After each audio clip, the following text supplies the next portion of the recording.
Good morning. I know that people will be continuing to come into our conference and probably in and out throughout the day, but we are so happy to see you here for the Department of Finance's inaugural Financial Innovation Lab conference, Protecting Consumers in the Digital Age. This is a topic that whether you are here just on a personal level or you are here on a business level should be important to you. And we have an amazing day planned for you. My name is Patti Perkins. I'm the director of the Department of Finance. I've been in the job since January 13th of 2020 and went right into COVID. And so it was all very interesting, but so we are really, really happy to have you here. We are going to do the very best we can to stay right on schedule, so I'm going to move right along. The first thing on the agenda is a video greeting from my boss, Governor Brad Little. Hi, I'm Governor Brad Little. Welcome to the first ever Financial Innovation Lab Conference. Cybersecurity is one of the most important issues facing our nation and our state. In an increasingly digitized world where most people rely on technology to get through the day, Americans are more vulnerable to cyber attacks than ever before. That includes Idahoans, which is why I want to thank everyone in the room who has stepped up to improve our state's defenses against cyber threats. Idahoans strongly believe in self-sufficiency and resiliency, but we can only uphold those values if we keep a mindset of preparedness. When we think of disasters in Idaho, we think of floods, fires, earthquakes, and other natural disasters. But more and more, cyber attacks present major security risks to citizens and businesses. As governor, I've made improving cybersecurity a key priority because, as you all know, our critical infrastructure sectors are becoming increasingly reliant on information systems and technology to support everything from elections to financial services, energy, telecommunications, transportations, utilities, healthcare, emergency response systems, you name it. In Idaho, we are increasing resources, partnerships, and active collaboration between a broad range of organizations to successfully protect Idahoans from ever-growing cybersecurity threats. In fact, through the Idaho National Laboratory, the state of Idaho is home to unique world-leading capabilities in countering cybersecurity challenges. I also want to praise the Idaho Department of Finance for taking the initiative to improve understanding and develop frameworks to better protect Idahoans from emerging financial technology threats, including launching its Emerging Technology Advisory Committee, which brings together leaders in finance and technology issues from across our state and our nation. By pooling the expertise of industry leaders while keeping Idaho values at the forefront, I know we will develop policies that benefit our citizens, businesses, and government at all levels. Improving individual cyber awareness fosters a culture of security. Rapid advancement of artificial intelligence systems poses significant regulatory challenges for the states. As governor, I'm committed to working with the state lawmakers, agencies, and stakeholders to craft laws and policies around artificial intelligence. It is critical that any decisions on emerging technologies put the needs and protections of Idahoans first and ensures we are not creating unnecessary regulatory burdens on Idaho businesses and citizens. We all know that cybersecurity intrusions, corruption, and fraud are global threats that challenge the security of all citizens, businesses, and governments at every level. During my first term, I stood up a cybersecurity task force that provided several recommendations to make our state more cyber secure, including actions that strengthened election integrity, safeguarded Idaho's critical infrastructure, improved Idaho's pipeline to cybersecurity professionals, and enhanced public awareness and education about cybersecurity. Their recommendations form the basis of many aspects of my Leading Idaho and Idaho First plans, which receive strong support from our Idaho legislature. Idaho is also moving forward in our implementation of IT modernization across state government, which feeds into cybersecurity priorities. As you all know, we need more trained professionals working in cybersecurity roles. Over the past few years, Idaho's colleges and universities have developed cybersecurity and tech-based programs to support this growing demand. To help more Idaho students access these programs, we championed the Idaho Launch Grant Program last year.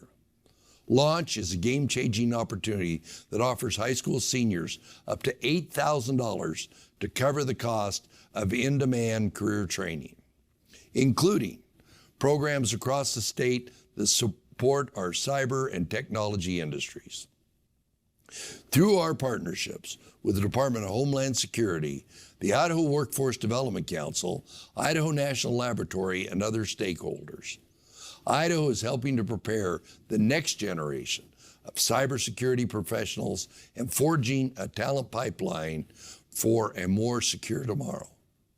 We are in the age of amazing innovation, making the conversations you will have today even more critical. Thank you for participating in this event, for helping strengthen strategies that will strengthen our state and nation for future generations.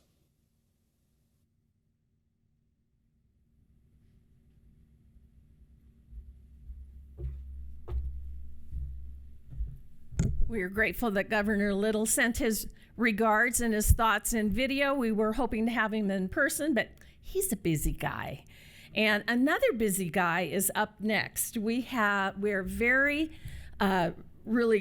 grateful to have Representative Jeff Ehlers. He is representative in District 21 in Meridian, and he's going to say a few words.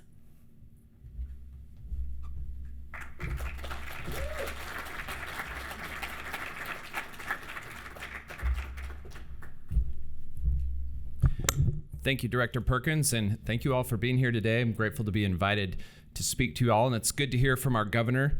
Tough to follow after him, but just to touch on one of the things he's brought up, which is cybersecurity. Know that a lot of partners in the legislature are working with him on that particular issue to take the next steps forward from his task force. So I wanted to start off, since we're at the Conference of Financial Innovation and talking about being in the digital age. There was a meme that I saw on the internet that I hope in Idaho were a little more innovative than this meme that I saw. But it's a bunch of bankers sitting around having a board meeting, I think, talking about what they can innovate, to make the banks better. And one employee goes, "Hey, how about we serve our customers better by staying open past 5 p.m.? And the bank president is like, "That's a horrible idea. Don't do that." So the next employee goes, "All right, I got it. How about we put a digital sign outside that displays the temperature 24/7. And the bank president's like, "That's great, you're promoted." So hopefully we're a little more innovative than digital temperature signs. But in reality, when we're talking about protecting consumers, it's a tough task that we face as lawmakers. It's a tough task that you all face in the industry. One of the challenges is that industry moves at the speed of business, but government moves at the speed of bureaucracy. And so we're always playing catch up. Good actors and bad actors are continually innovating and moving forward, and government moves slowly. And so what we're trying to do is to modernize some of our tools that we have and some of our laws that are 40 or 50 years old, which was a very different time in the financial services industry. Advance those forward without over-regulating. Now, one of the examples that I've been working on with the Department of Finance, with the industry as well, with many other players, is an elder exploitation legislation to prevent scammers targeting vulnerable adults and elders, and allowing financial institutions to have tools in the moment that this happens to stop those scams. Now, again, we run into this push and this pull where we're trying to craft it correctly to the legislation allowing good, legitimate transactions through and not getting those caught up in the net, but stopping the bad transactions. So we hit some roadblocks there. We're still working to craft the exact language. That may need to come back next session, but if you have any ideas on that, happy to listen to those as well. With that, I'd also just say, there's people out there that are trying to do things, and you've probably seen some of them out there, but there's more that we can do. And so I invite your input as a legislature. If you have ideas on what we can do better, how we can improve, what we can do with our laws in Idaho, I'm all ears for that one. And with that, even though it's President's Day, we're still back in session at the Capitol. So I've got to run and get back on the House floor. But thank you for your time, and turn it back over to the director.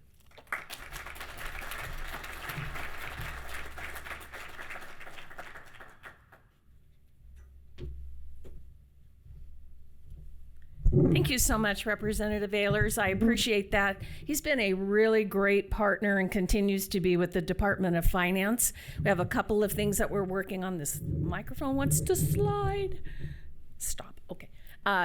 We have a couple of things that we're working with him, and so we're looking forward to bringing the Elder Financial Abuse Awareness Bill back and those protections. I was talking to Judy Taylor a little bit earlier this morning from the Commission on Aging, and I have a 94-year-old dad, so this is near and dear to my heart because that man fell for everything. It was really terrible. And, it's real hard to be the adult and say, Dad, I'm going to have to take your credit cards away. I'm going to have to take your checkbook away. I'm going to have to take all of this stuff away because you're not making good decisions. So we need some help with that. All right. It is my pleasure to introduce to you John Yaros. John is our Securities Bureau Chief. We hired him in January last year, so he's got a whole year under his belt in Idaho, but he is from the East Coast. He's from DC, and he gets the credit for being the brainchild for this conference, for his contacts, for exciting all of the rest of us. And this man is a bundle of energy, and so I am very, very pleased to have him on the team and to welcome him here. Thank you. Appreciate it.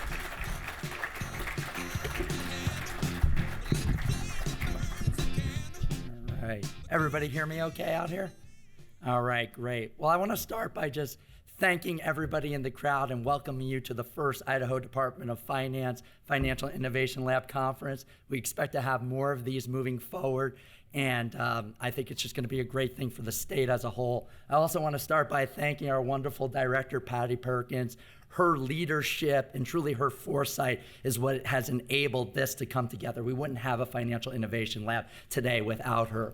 I also want to thank our great support team at the Idaho Department of Finance. We really have a tremendous senior leadership team.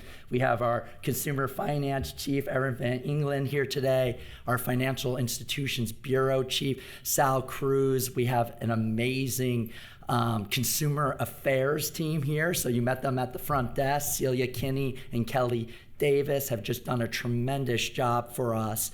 I also want to start by thanking our Emerging Technology Advisory Committee. They really are the expertise and knowledge that make this an event worth coming to. So major thank you to you all. I just want to thank you for being out here.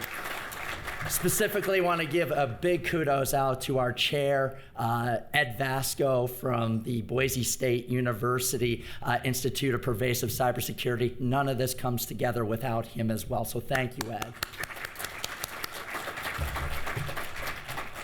And just a few more. I want to thank IBL Events, doing an amazing job for us putting this event together. We couldn't have done this without you, Nick, so thank you. And I want to thank the crowd here today, because this is about having fulsome conversations, having all our stakeholders engaged, so thank you.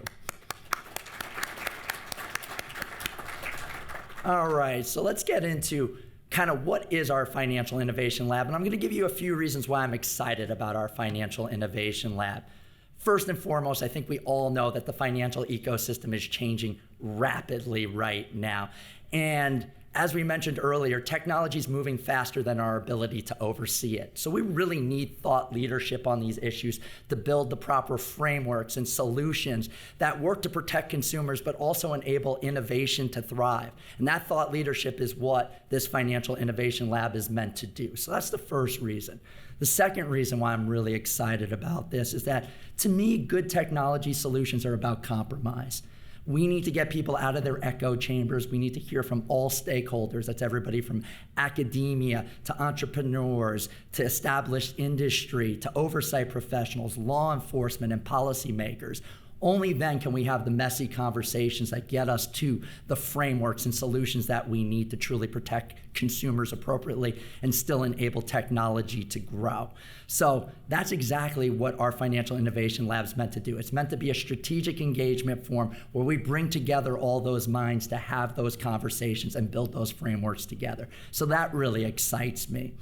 Next up, I'm excited because, to me, the two verticals that touch everything in society are finance and technology. I don't care what business you have, you need money to operate, you need money to conduct business. I don't care who you are, you need some level of money to do the things that you want to do. The same is true of technology. It's ubiquitous, right? It's everywhere, especially digital technology today. So it's touching everything we do. What I find unique about the financial industry is just a lot of times it's the first use case for a lot of digital technologies. So when we're building out frameworks and solutions, we have the added burden of really creating these solutions for the first time, and they usually trickle down into the other sectors. So it's really important that we get it right. So we kind of get first dibs on this stuff. So getting that right is really important.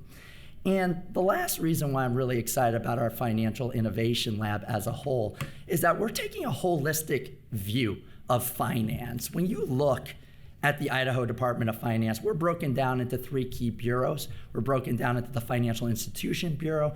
They handle depository institutions, so think banks, credit union, trust, et cetera. And then you have the Consumer Finance Bureau, and they handle a lot of non-depository institutions. So think of things like collection agencies, mortgage lenders, payday lenders, et cetera. And then you have the Securities Bureau, which I handle, and we have a really diverse portfolio. We handle securities, right? So everything from stocks, bonds, capital formation. We also handle commodities, right? So think of commodities markets, futures markets, precious metal facilities, et cetera. We handle money transmitters, so think of your Western Unions, your MoneyGrams, your Venmos, your PayPals, a lot of your digital asset businesses. This is where somebody's giving money to somebody to send it somewhere else at some level, sending and receiving and holding those funds for others. And then you also have escrow business under us, where obviously somebody's holding money till all sides fulfill their requirements and pass it on.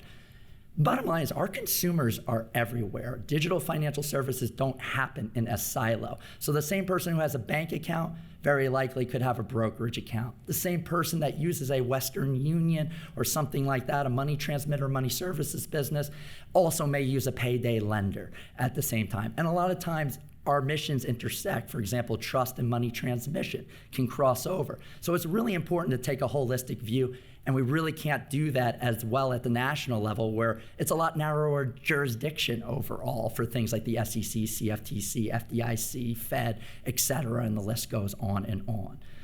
So for the rest of this, we're kind of going to go through a few things. Why do we need financial innovation labs? What are our priorities for our financial innovation lab? And what is the design of our financial innovation lab? And to me, it all starts with our mission. Our mission has 3 key parts to it. First is to protect the financial health of Idahoans. Secondly is a mandate to educate. And thirdly is a mandate to foster sensible and responsible innovation. I don't know how we do any of that without understanding digital technology. How do we protect the financial health of Idahoans who are increasingly using digital financial services? The answer is we can't. How do we educate them on these things? The answer is, if we don't understand technology, we can't. And how do we foster sensible and responsible innovation without understanding technology? We can't. So we can't do our mission without understanding this. So that's the first reason why we need a financial innovation lab. Why else do we need a financial innovation lab? Well, let's start with the digitization of the economy, right? Who here doesn't use some type of financial platform or application to conduct financial transactions or financial activity? I know I do, and I bet most of you do as well. Who here doesn't use some type of online commerce platform or Amazon to conduct commerce? I know I do, I bet most of us do. You add in that COVID further digitized our economy, and what you have is we need to evolve. More and more of our economy is becoming digital, so we need financial innovation labs for that. Next up, we have digital natives, right? We have an entire generation of young people that only know a world with digital financial services in it. They value digital products, digital services, and digital value. So our world's gonna become more digital as a result of that. So we better be able to adapt to that. We need financial innovation labs to do that. Next up is emerging technologies. We talk about AI, machine learning. We talk about distributed ledger technology. We talk about quantum computing. We talk about cloud edge computing, Internet of Things. Bottom line is that the digital financial ecosystem is changing. And as we mentioned earlier, a lot of times the first use case or the litmus test is the financial area for these. So it's really important for us to get those frameworks and solutions right, because as I mentioned, they will trickle down into other areas. We need financial innovation labs for that. Next up, we have analog rules and laws, right? A lot of our laws were written 80, 90 years ago inside the securities area and a lot of the financial services space. The bottom line is they didn't predict a world where it was going to become digital. So therefore, it doesn't mean we need to change rules and policies, but it does mean we need to understand them to know when we need to change things and when we don't need to change things. The only way we do that is by understanding the technology. Financial innovation labs enable us to do that. And lastly, we have evolving consumer behavior. When you look at it, the bottom line is that the public's telling us they like financial technology platforms and applications. They find them cheaper, they find them quicker, they find them more accessible and convenient. As a result, in order for us to protect them appropriately, enable innovation to thrive, we need to evolve with this as well. So what are consumers telling us right now? Well, if you look, 9 in 10 Americans are using some type of financial technology or application overall. When you compare that to something, say, digital streaming services, so think of your Netflix, think of your Apple TV, about 8 in 10 Americans using that. You think of social media, which we think is everywhere. So Facebook, Instagram, Snapchat, et cetera, about 7 in 10 Americans using that. So as we see, Americans are using financial technology at a high level right now. Obviously, COVID acted as a catalyst for this because prior to that, it was about 6 in 10 Americans using financial technology. So we've seen a big jump, and that moves to our next area right here. We talked about digital natives. They've been there for a while, 95% participation rate amongst millennials and kind of Gen Z. But we've really seen the growth in baby boomers recently.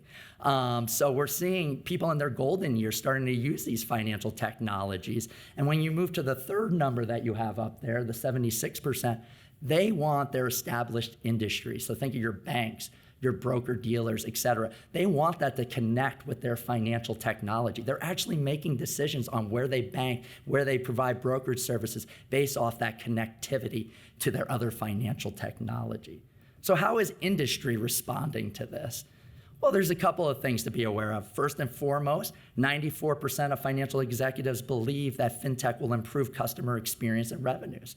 And why wouldn't they? Their customers and consumers are telling them they want these types of solutions. So if they want those customers, they have to build them, and that will bring in their revenues, which kind of pushes over into our next number that you see here, the hiring of fintech staff.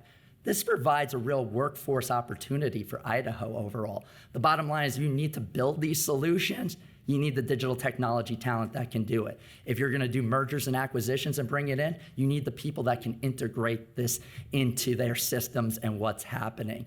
And we're going to have a digital tech worker shortage coming up. So that's something really important to be aware of. That's only growing right now. So competition for these workers is going to grow. Lastly, As you can see, a lot of the financial industry is already using things like AI. We need to understand how they're using it to properly protect consumers and enable these innovations to thrive. Are they using it for marketing and research? Are they using it for compliance? Are they using it for investing, lending decisions? Only when we understand this fully can we help put the proper guardrails and frameworks in place. So this moves into our last slide on why we need financial innovation labs, but we really need to understand how our ecosystem is changing. We need to understand the new business and operating models that are happening. We need to understand how we do our job as compliance and oversight professionals. We also need to understand how financial criminals are changing how they do things, how law enforcement needs to adjust. And we just basically need to understand how consumers are interacting with their digital services to build the solutions that work best for them. I would love to go through this whole list. I don't have time, but let's just take an example right off the top, right? AI, machine learning on top of everybody's minds right now. What does it mean from a business operating model perspective? Well, it means more and more things are becoming automated, right? So that means more decisions are based off algorithmic output as a whole. And we need to understand that as compliance professionals. How do we oversee these algorithms? How do we hold them accountable? How do you put an enforcement action on an algorithm? How do we deal with bias and other things that are in place there, protecting consumers, but also enabling these technologies to thrive? Law enforcement, right? Financial crime is changing. We know AI is going to be key for cybersecurity as we move forward in terms of identifying threats as they come through. But the bad actors are also going to be using it, right? They're going to use it to identify threats and new vulnerabilities throughout. So we could see increases in hacks and breaches as a result of it. Generative AI, right? That's adding a new dimension as well. We always talk about the phishing and spear phishing emails now getting grammatically correct, deep fakes and everything along those lines. These are important things for us to be aware of and think about how we need to adapt and evolve. And lastly, when it comes to consumer behavior, right? Let's be real, more and more of their decisions are going to be influenced by algorithms. So understanding what's going on in those algorithms is going to be really important to properly protecting them as a whole. So now let's move into kind of key Idaho Department of Finance priorities within the technology space. Like we said, more and more activity is going online and being digitized. So as a result of it, financial crime is moving there. This is something we need to pay attention to significantly. Representative Ehlers brought up the next part of that. Many times those who are targeted the most are seniors. So senior protection is a priority for us. We get to work with our great partners at the Idaho Commission on Aging, AARP. We love them. They help us a lot in that. But this is an area. Idaho has a lot of people in their golden years. We need to start focusing on that. We need to grow fintech and emerging technology expertise. And that's not just for us. That's for established industry. That's for the entrepreneurs and everybody else. A rising tide will raise all ships, and that's really the goal here, and that's something we're trying to get out there, and that's a big part of our financial innovation lab. We also need to increase policymaker awareness, right? By us coming together via something like our Financial Innovation Lab, getting our stakeholders together, we have those difficult conversations and try to build out the new solutions. And then we need to get that into the hands of policymakers so they understand when they need to change something, when they don't, so that we can get the right laws, policies, and everything else on the books. Next up, we can't do any of this if we don't have the digital technology talent. We need to build those pipelines. That's important not only for us from an oversight perspective, but also for industry as they're building solutions. Because if you don't understand the technologies and exactly how they're working, you can't build the proper solutions. And lastly, a priority for us, as always, is going to develop Idaho thought leadership. Idaho represents free enterprise, liberty, privacy. We want to see that in the solutions that are brought forward in the frameworks, because we believe what's good for Idahoans is good for people regionally, is good for people nationally, and good for people globally. And I think that that's a really key part right there. So how did this come out in terms of our financial lab priorities right now? Well, there's a few things. Obviously, our world is getting more digital, so cybersecurity has to jump up in importance because it's only growing in importance right now. Same thing with cybercrime. We discuss more and more that activity is moving online. we need to protect against it. So we need to put the proper strategies in place to protect against that. Next up, for new emerging technologies, we need new frameworks. And we talked about technology is moving faster than our ability to oversee it. So right now, lots of people are using things like AI and others. We need to understand how they're using it to put in the proper protections that will help people be protected from anything happening in that space. But at the same time, we want to see these technologies grow. And so we need frameworks that are flexible and able to do that. And lastly, we need to build our talent pipeline. Thankfully, we have Ed Vasco and Boise State University, and we're building out right now a financial technology innovation and security professional certificate program with the goal of creating a more ready workforce that can fill these gaps and get us the technology talent that we need. So to finish up on this, let's go through kind of the design of our financial innovation lab.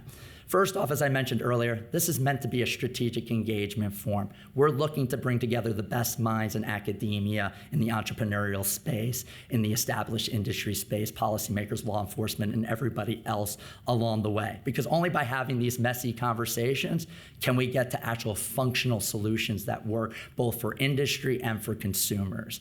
Next up, we talked about our priorities. Obviously, growing cybercrime is going to be something that catches our attention. We're getting those phone calls all the time. We see what's happening. We need to protect people against that. And obviously, emerging technology is changing our financial ecosystem. So understanding those is key.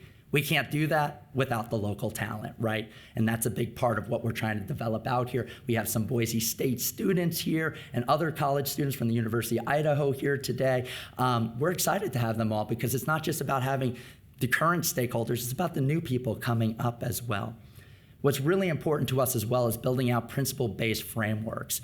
We do not believe that prescriptive measures saying, hey, you just do this, work. There is no one-size-fits-all solution for a lot of emerging technologies. Technology will always have a way of surprising you. So ensuring that we're creating principles that then can lead to frameworks, that then can lead to standards, they're foundational to what we do. And we want people to be able to be entrepreneurial and innovative in the risk management programs that they put in place, right?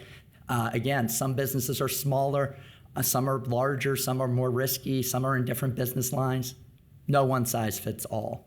Next up, we want to have events with our Financial Innovation Lab, which is why you're all here today, to have these discussions. But we're also planning on building strategic products that answer 4 key questions. What's happening? Why is it happening? What does it mean if it continues? And what can we do about it? And that last piece is the most important piece because it's one thing to tell us about a problem. It's another to think about solutions. And we need to be thinking about solutions. So that way we can contribute to the policy and compliance solutions that are out there and have Idaho's voice heard. So that's going to be key right there. So think of the Financial Innovation Lab itself as kind of the skeletons or the bones or the foundation. Then you've got the Emerging Technology Advisory Committee, and you should think of this as really the meat on the bones or the flesh. This is where our thought leadership comes out. They're the ones who are going to identify the problems, but also tell us potential solutions, advance these conversations, put Idaho's stamp on things. And we comprised it of both national and local experts because as we know, digital technology knows no borders. But at the same time, we wanted to have an Idaho feel because we think that Idaho has some really great ideas. So we have an amazingly talented group. We want to represent free enterprise, liberty, privacy, confidentiality, and all those things. And they're the ones who are going to create those strategic products that answer those questions of what's happening, why is it happening, what does it mean, and what can we do about it moving forward. So, moving on to the last slide here, but I want to give you the structure of our Financial Innovation Lab. So the Emerging Technology Advisory Committee is solely an advisory body that we put together to bring it together. They're the ones who are going to push out new ideas, and we're going to aggregate those with our own thoughts at the department. We also, with those strategic products, want them put into the Financial Innovation Lab in events like we're having today so that we can create that two-way dialogue that gets everybody together and thinking about these so that we can craft solutions together and hopefully make Idaho really a center for thought leadership. And I think that should be really exciting to everybody here right now. So that's kind of the design of our Financial Innovation Lab as a whole. So happy to talk to everybody afterwards about it, but I think we're on a good road, and I think Idaho is going to have a bigger say in what's going on in financial technology moving forward. So, thank you.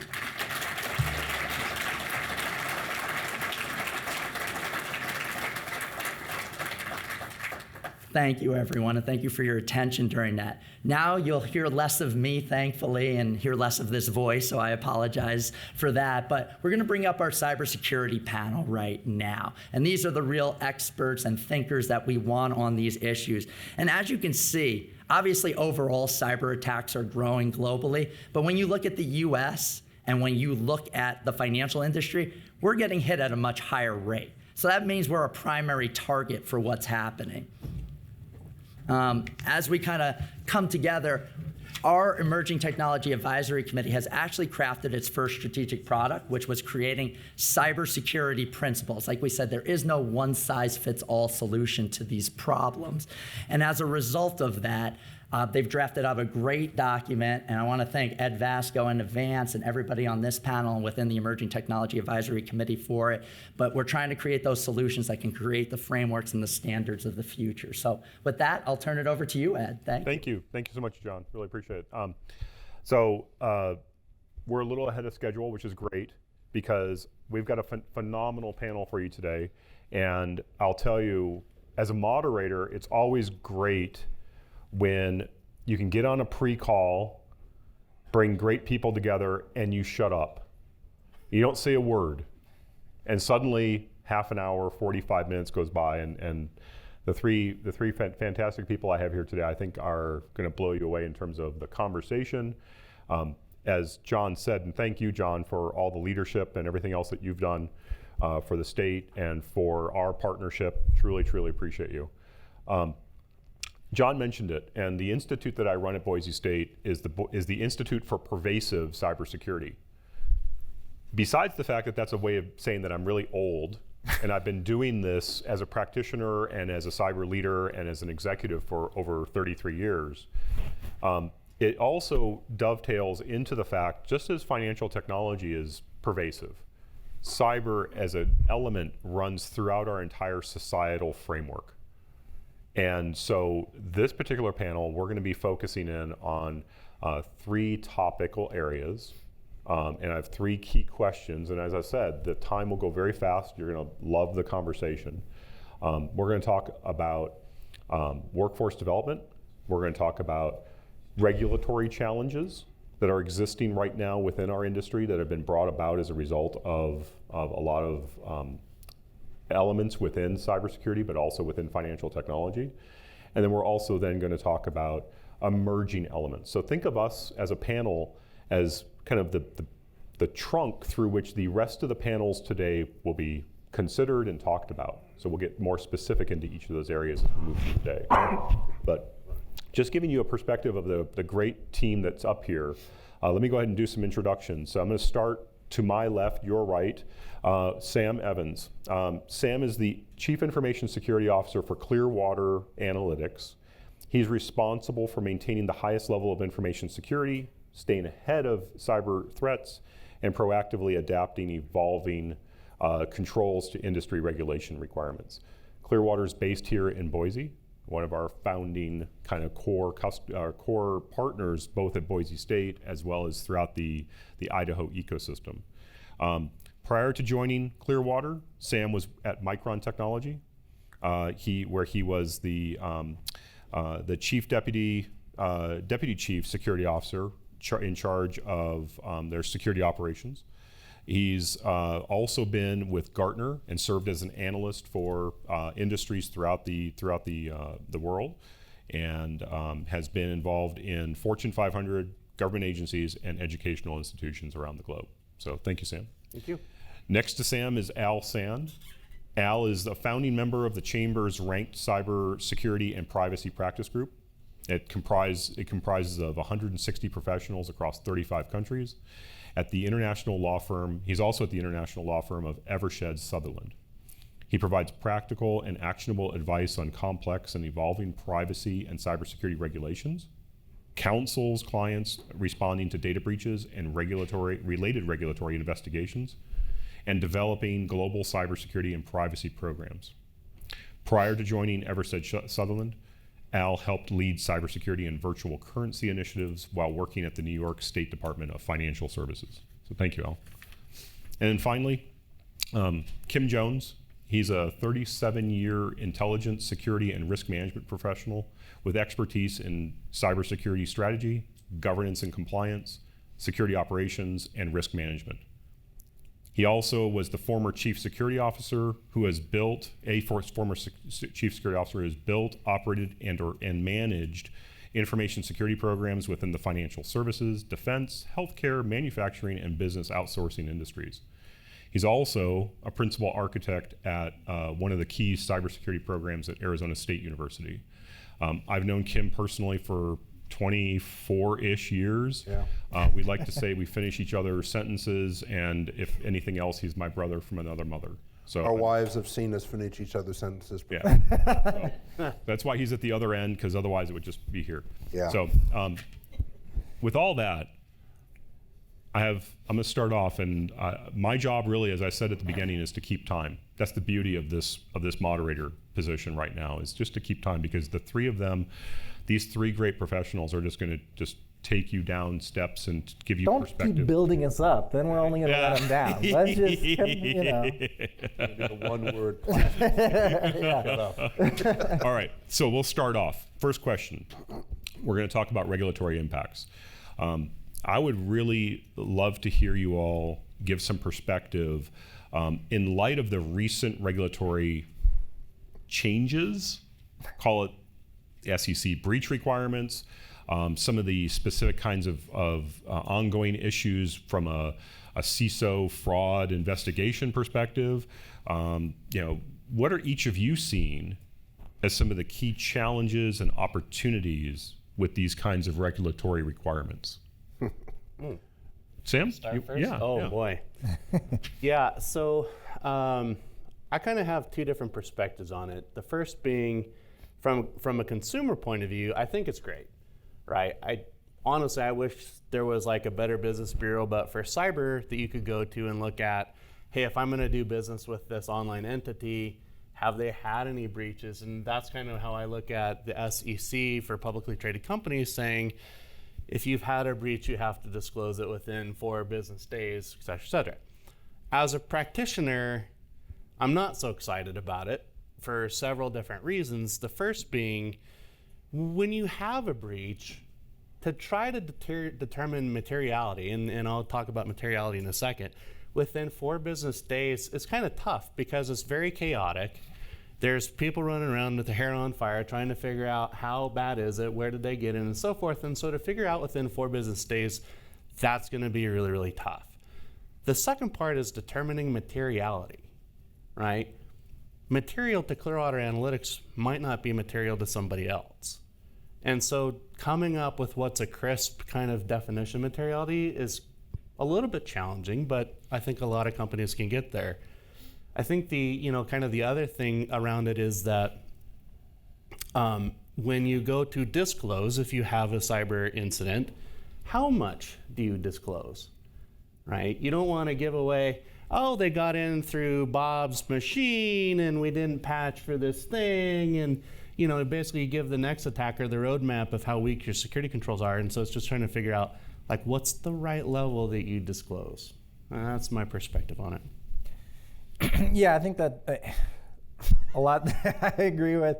I think some things, I'm maybe even more nervous than you are about some of it from the legal world. I don't sleep. So. Yeah.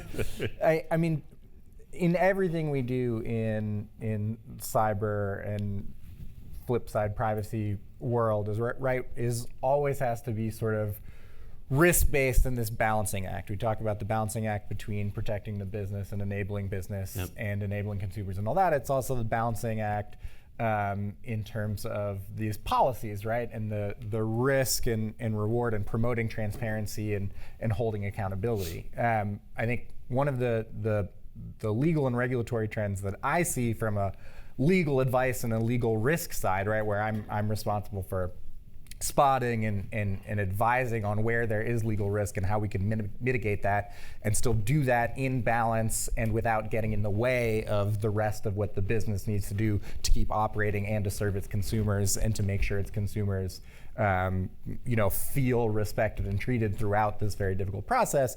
Right, I can understand the idea of saying we want to be more transparent. We want more. And as an idea, I agree that's good. The execution of that idea ends up being very complicated.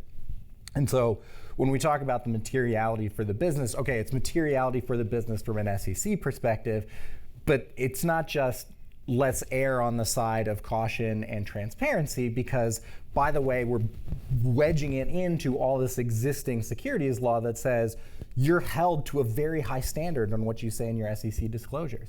I mean, this is such a low-hanging fruit potentially to a plaintiff's bar that maybe is less interested in substance and more interested in a quick settlement and making a quick buck. Not all, but some.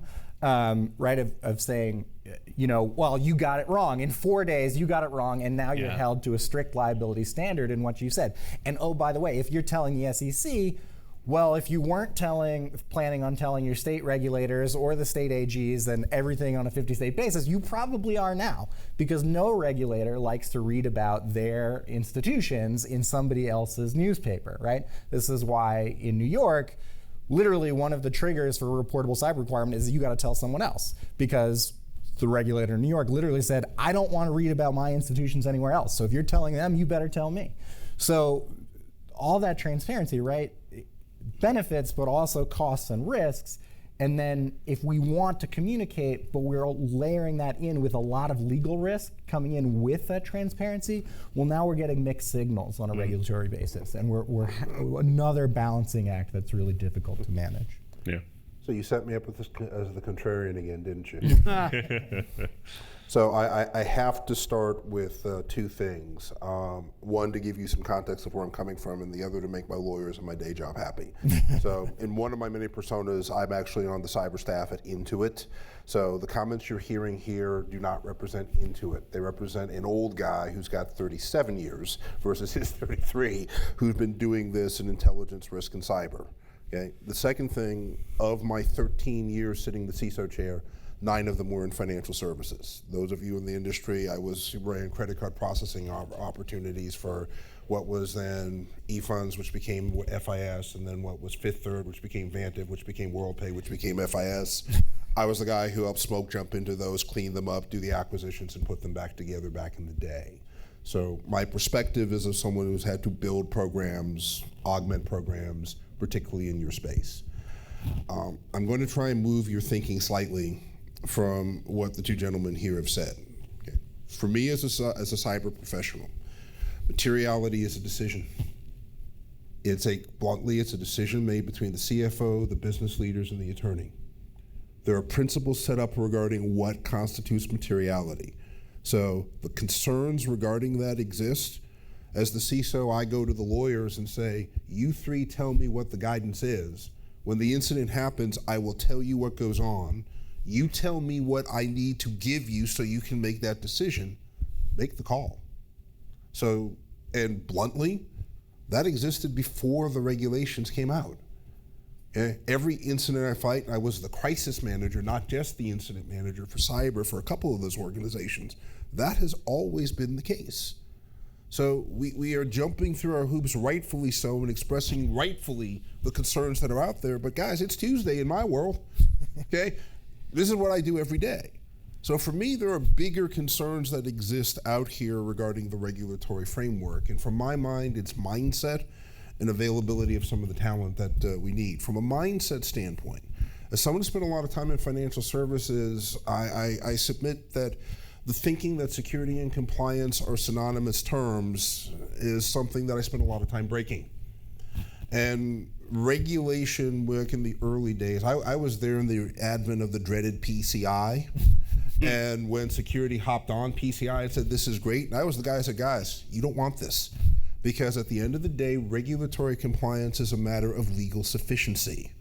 And the person who determines legal sufficiency isn't me, it's him as the corporate attorney.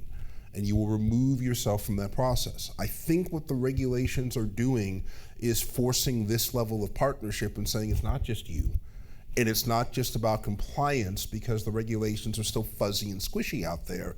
It's about us partnering and saying, stop thinking about how to comply to the letter of the regulation and build a damn secure environment. So we've got to figure out how to do that. So step one is you got to change your mindset that this isn't just a matter of compliance. That's your big hit. The second hit regarding what these regulations are attempting to do in prosecuting cyber professionals versus business professionals, and some of the pall that that's placed on people wanting to sit the chair is highly concerning in terms of, okay, can you find people if you don't spend time building people within your organizations to go take on that responsibility? You know, January hit, I'm not sitting in the chair right now. I got 4 phone calls from people wanting me to go back and take the chair, okay?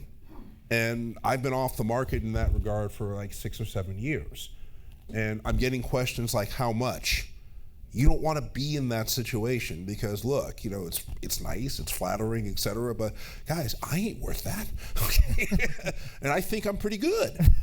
You don't want to be in that situation, okay? So that piece of it, I think, is still playing itself out.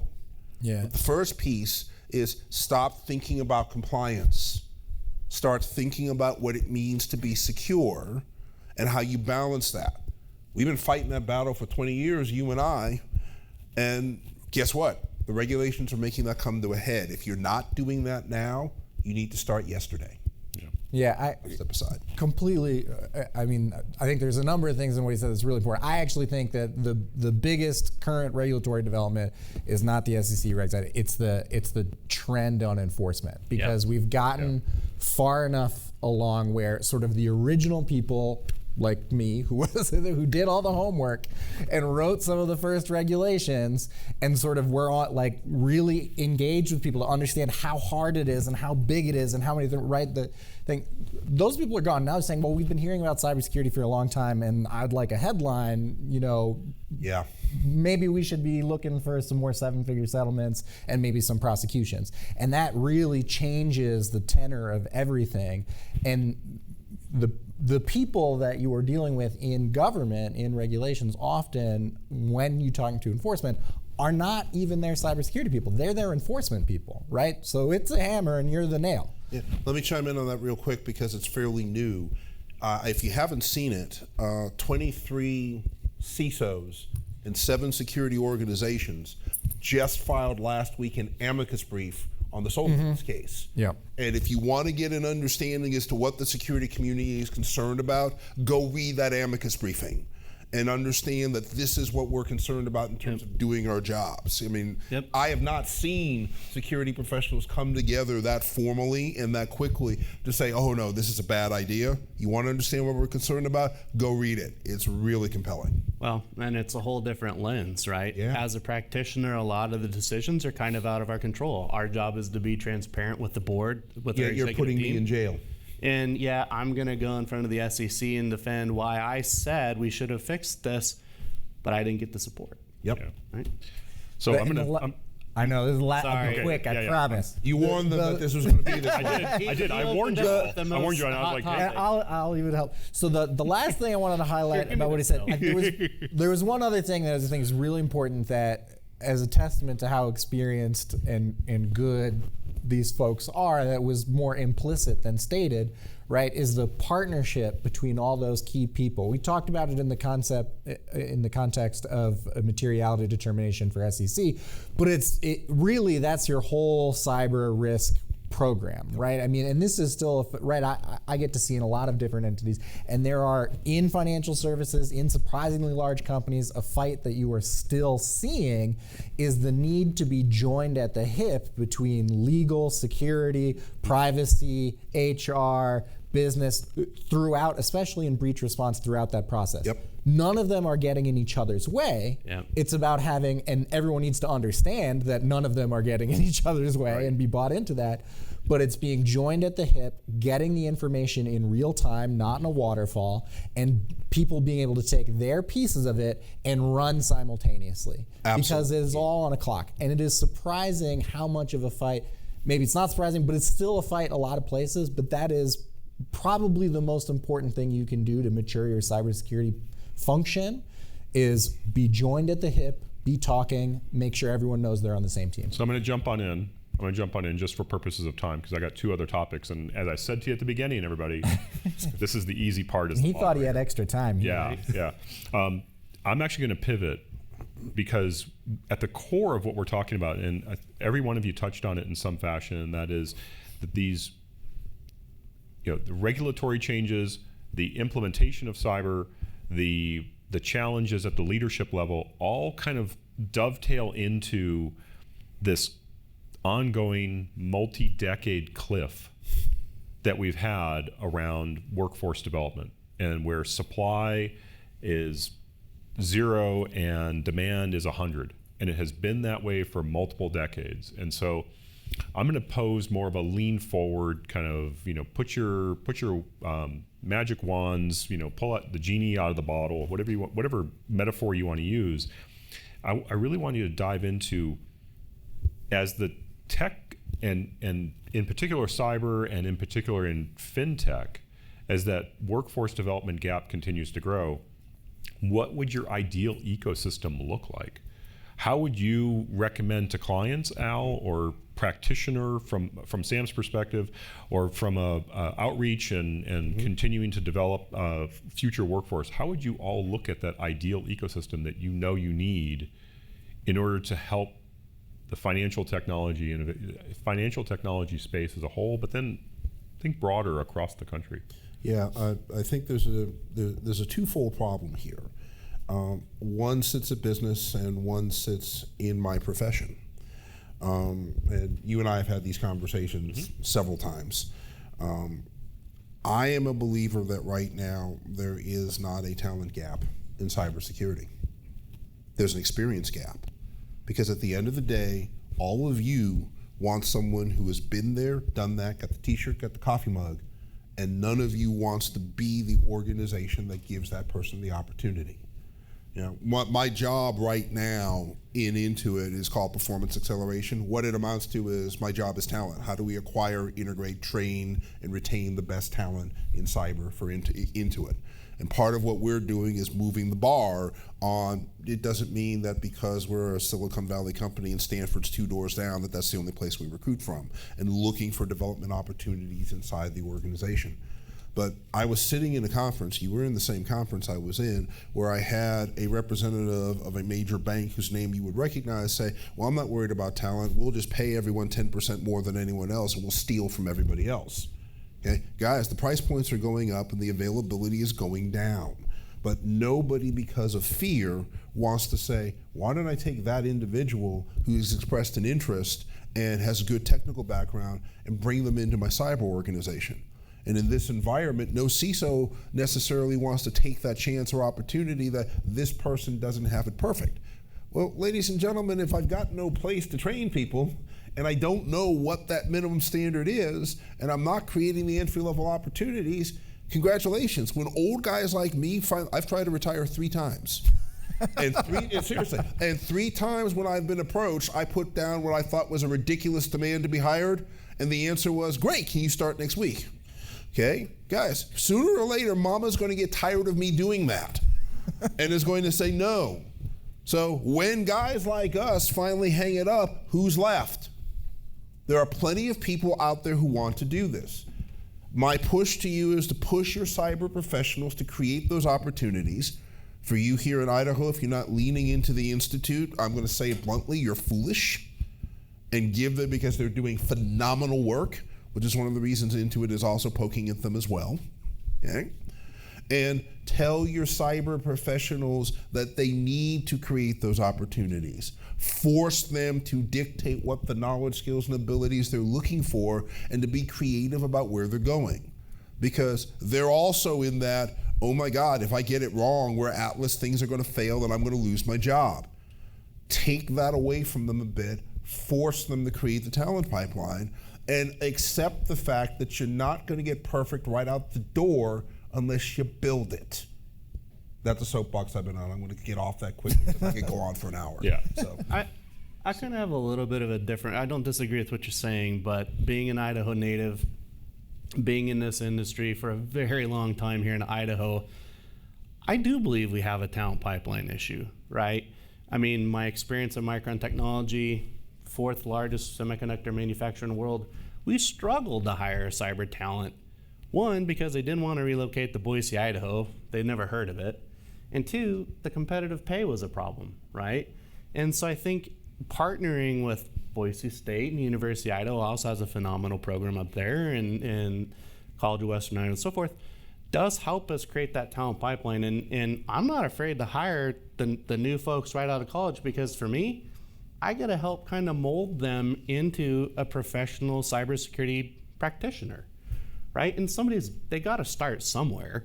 And yeah, trust me, what keeps me up at night is we miss something. Yep. But that's where I augment it. We have a third-party provider that helps us with the eyes on glass, right? And so, while I don't disagree, right, I think that we here in Idaho do have a little bit of a challenge in the fact that we can't compete. The other thing is the remote jobs, and don't get me started on remote jobs. Because somebody living in Boise, Idaho can go work for Meta and make California wages in Boise, Idaho working from remote. Well, how do I compete with that? No, I get that completely, but here's my one counterpoint. What percentage of your jobs are entry level requiring zero level experience? Well, I would say we've got a fair amount. Actually, that's good. Yeah, right? That's good. Yeah, I mean, Ed has been a great talent pipeline for us. No, that's good, and I'm very, very pleased to hear that. You know, what I'm seeing globally, and again, I don't have the local perspective. Guys, it's 70 degrees in Phoenix where I live right now. Right now. But I don't have that local perspective, but what I'm seeing nationally, that is an exception. And it's a good exception. I'm glad to hear it. Al, do you have I'll be quick. I think what I would add is I would not think of the pipeline and talent development and the opportunities for finding new talent as only being at the entry level and coming in. Very important to have that. But we need people, you need people the whole way through, and it's not just technical, right? It's also other aspects of it, whether it's risk or legal or whatever it is. And I mean, I think my most useful perspective is actually probably just from growing our practice, right? Where, you know, the cyber and privacy practice at our firm, very large firm, is only 7 years old, right? But we've grown tremendously in the time. And one of our abilities to succeed has been not caring if anyone has any experience, because there are a lot of smart people who have interests. This is a very interesting area. People want to be here. This is where the action is. And so we have often taken the people who maybe were not thriving in another role. They were gonna maybe on their way out, or getting pushed out, or getting pushed to another path because they weren't succeeding, because there wasn't a lot of mentorship or whatever was going on somewhere else. Well, these are smart, accomplished people who know things about business, who have some experience, have some sector background, and we can coach them up and give them experience and support them and push them forward.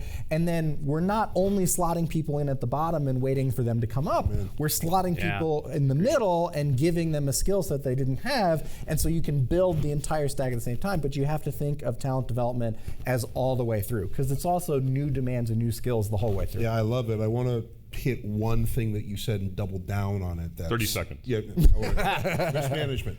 Yeah. Okay. 20 years ago, we were talking about information assurance and governance and said we didn't need the tech.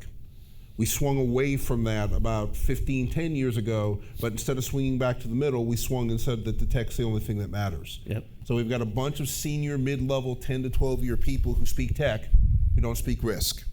So what I would also tell you from a talent and development standpoint is encourage your people to build that skill. There are courses, there are things to do, but if you find you've got a lot of good geeks who don't speak governance, compliance, and risk, yeah, it's true, but there are methods out there to build that. Right. I got 2 seconds left. Go. Yeah. So I'm going to get to our third topic, and this is going to tie into the emerging tech side. So I really am interested. You know, if I were to ask you kind of independently, what's your number one emerging technology that you're most concerned about? And I said, it can't be AI. It can't be AI, because that's the easy answer. Let's just be realistic. That's the easy answer, and we've got other panels that will dive into that. Who's wanting to jump out on that branch to tell me some sort of emerging technology that we need to be concerned about now that's going to impact us 5-10 years from now? Quantum computing. Yeah, that's the other low-hanging branch, right? Quantum. Yeah, but the big thing here, Ed, is less the tech and more a matter of start thinking about it now. And again, you and I have discussed this. I'll plug into it for a second. My new CEO came in 5.5 years ago. Well, he'd been into it for a while, but he took the role. He bet the farm on AI, and we all looked at him like he was crazy. It's like, AI is like that's sci-fi stuff. That's not, but we're ahead of the game in some of the things we're doing it into it, because then we steered and actually looked at the tech and how to adapt to it, et cetera. But he saw what was coming. The only thing that kept that was wrong, it came about 1.5 years earlier than he predicted. Because of that, we were able to do some things to shape our business, shape how we looked at security and other things, et cetera. So my support to you is, regardless of what you think the tech is, and I do think it's quantum computing. I don't think it's next year, but I still think it's within 5 in terms of it becoming commercially viable, is start thinking about what that means for you and start planning for it now. And carving out 1% to 5% of the time you're spending in your tech space. And don't do it as a security exercise, ladies and gentlemen.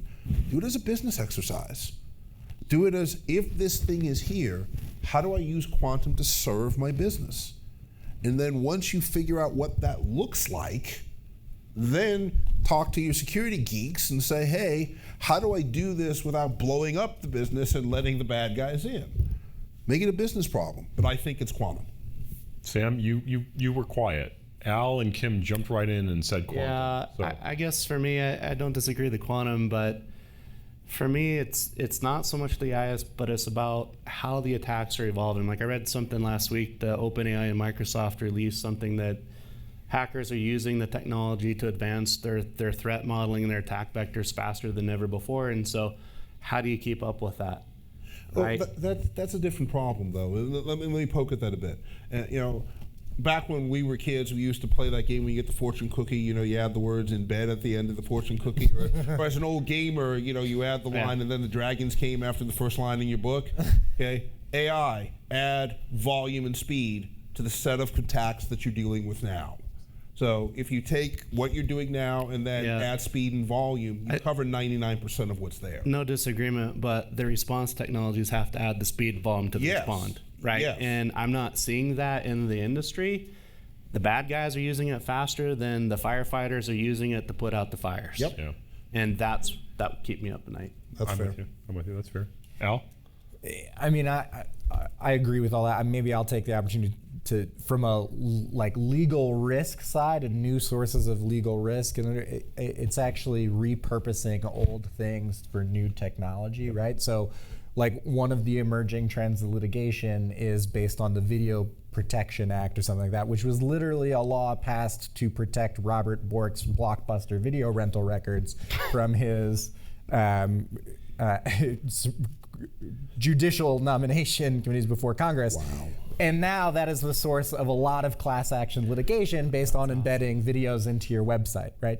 So there are new risks coming from old places, and some of it is new uses and new levels of proliferation of old things, and that having a changing meaning, right? I think what John Yaros shared at the beginning in terms of the uptick in people using tech and how much, right, that changes the nature of the risk on some of the existing things we've done and our approaches to do it, right?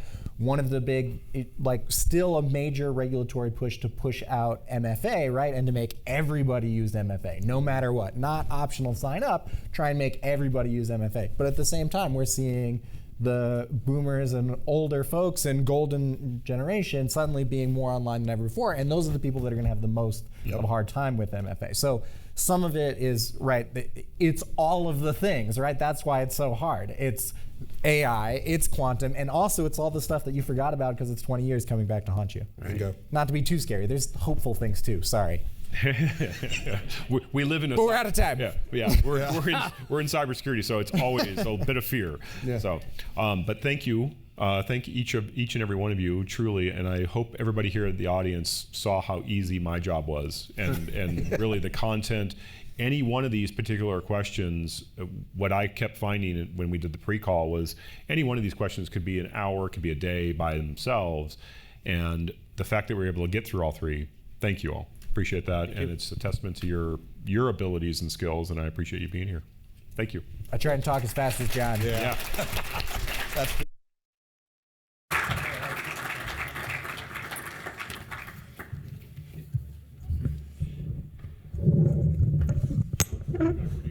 Yeah, it's not playing nice. But anyway, what a great panel. We just want to thank you again. I mean, when we think of thought leadership and great minds, I think you're seeing it here, and it's a combination of the national and Idaho, and I think that's really fun.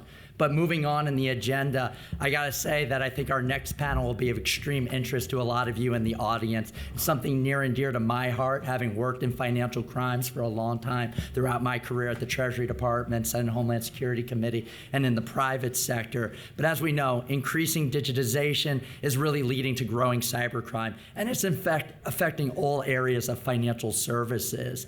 If you take a look at the screen right now, you will see in the security space, the number one form of cybercrime is investment. So we are being very busy on this, things like pig butchering and other things that are happening right now. As you move down, you have things like business email compromise, which is killing credit unions and banks and others. And we need good solutions for this. Further down as you move, the public, and especially our seniors, are getting hit by everything from romance scams to credit card and check fraud to government impersonation scams.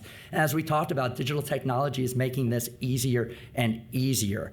One area that we really want to focus on right now is definitely our senior population overall.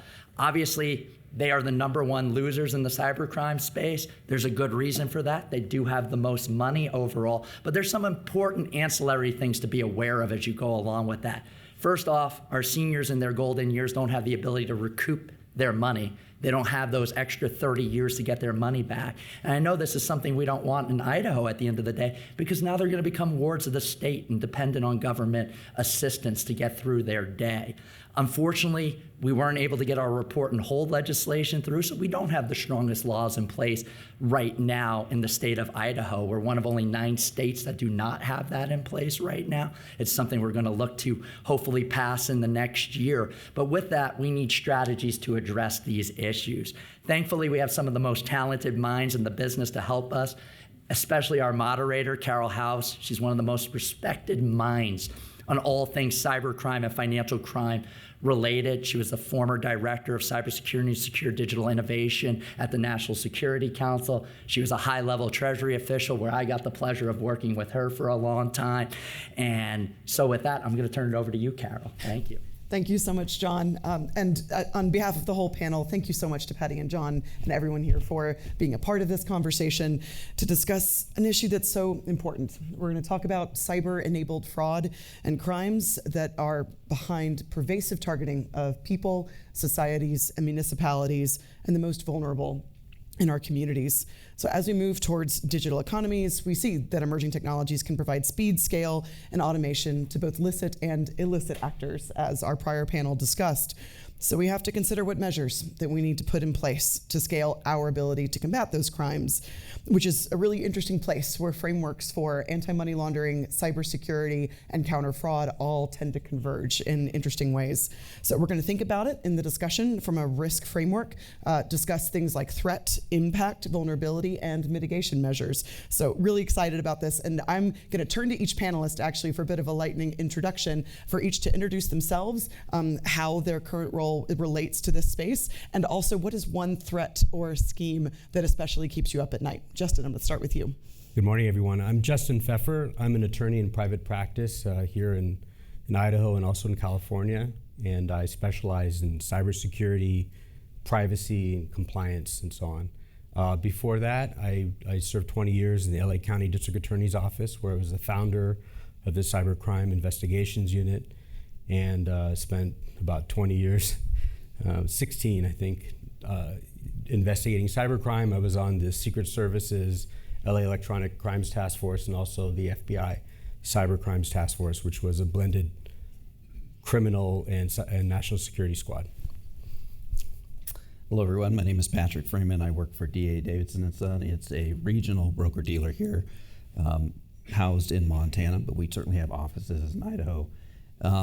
My current role is a senior investor protection principal, so I am on a daily basis, working with individuals who have been exposed to fraud. I also educate our frontline forces. I've been in the business about 25 years, and most of those were as a financial advisor. Then I moved into a principal security position within Davidson, and that's where I'm at now. Great. What is a scheme that keeps you up at night? You know, not necessarily a scheme. It's the, and I see this on a daily basis, it's the sophistication of the fraud, the type of frauds that are coming in. Awesome. Richard? Thank you. Good day, everybody. My name is Richard Such. I got my start in I'm an attorney now in private practice. I got my start in the law as a prosecutor. Then for about 25 years, I defended the financial services industry, context of regulatory reviews, customer complaints. About 20 years ago, I got bit by the bug of the oncoming tidal wave, the gray tsunami, as it's been called, of seniors. Back in 2006, it's when I think that was when the start of the baby boom was aging into 65, 10,000 people a day turning 65. I point out those same people are, you've got 80-year-olds turning 10,000 a day nowadays. I spent 4 years through September of last year as the enforcement chief for the New Jersey Bureau of Securities. So prosecuted investigations, national and local, involving, among other things, the kinds of issues we'll discuss today. And also, while I was there, and this is really how John and I linked up, I oversaw NASA's countrywide efforts on seniors. So I chaired the Senior Issues Committee and had like a phalanx of support people, much like many of the people in the room, academia, industry, law enforcement, to try to figure out ways to mitigate harm to investors. Nice thing about this space, everybody's on that same North Star. So there's, in an uncivilized world, it's actually a civilized part of the financial services business. As far as what keeps me up at night, the truth is really nothing does keep me up at night. If you put on a good Netflix something, I'll be out like a light. But my big worry, I'd say, generally is how are we going to pay for all that needs to be done? The industry can't afford it, government can't afford it, and as noted earlier, it's a little slow behind business in the progression because of bureaucracy, but I'm an eternal optimist. Thank you, Richard. Clark. Hi, I'm Clark Flint-Barr. I'm a Government Affairs Director with AARP, where I cover fraud prevention amongst other things. Before AARP, I worked for a company called Chainalysis, which builds tools that let you trace cryptocurrency both for investigative purposes but also compliance purposes. And before Chainalysis, I worked for the FBI. I was an intelligence analyst there and did cryptocurrency investigations and opioid investigations, darknet related, as well as transnational organized crime. Before that, I worked on the Hill. My office was actually right down the hall from Senator Crapo's office. So it's fun to finally come to his state. I should say at AARP we have a Fraud Watch network, which includes a helpline, which receives about 100,000 calls a year. It's free, anyone can call, you don't have to be an AARP member. And people call in because they're trying to figure out, is something a scam? I've been the victim of a scam, what do I do? Or my family member is currently being scammed, how do I help them? And so we see a lot of different fraud cases through that lens. We also have... It's an amazing initiative. Yeah, they do a lot of really great work through that. And they also run REST groups, which is an acronym, and I didn't write down what it stands for, so I don't remember, I'm sorry. But they run their support groups that are for fraud victims. And we see that often in these groups, people who are coming to these support groups have not told their family members that they've been victims of fraud because they're concerned about having their financial freedoms taken away by their family members, or they're just embarrassed or ashamed that they've been victims of fraud, which It's really sad to see. And then we also have BankSafe, which is an initiative to educate financial institutions about exploitation. And through that initiative, we've seen really a lot of success improving outcomes. That was evaluated by Virginia Tech, and they found that when bank representatives had been educated through BankSafe, they were 16 times more likely to stop financial exploitation. So there's a lot of work that AARP is doing in that space that might be of interest. Just as long as you're mentioning BankSafe, sorry to hijack, but people get caught up in this. It takes so long to train people to detect fraud, but it really doesn't. BankSafe takes 28 minutes for the professional to learn, and you get the yield that you just described, which is just phenomenal. I try to mention BankSafe whenever I talk publicly. It's a great tool. We have introduced BankSafe, or a securities division of that version of that for this year's CE requirement for our firm. It is a phenomenal course and very interactive, and they do an excellent job of really training in a very friendly way.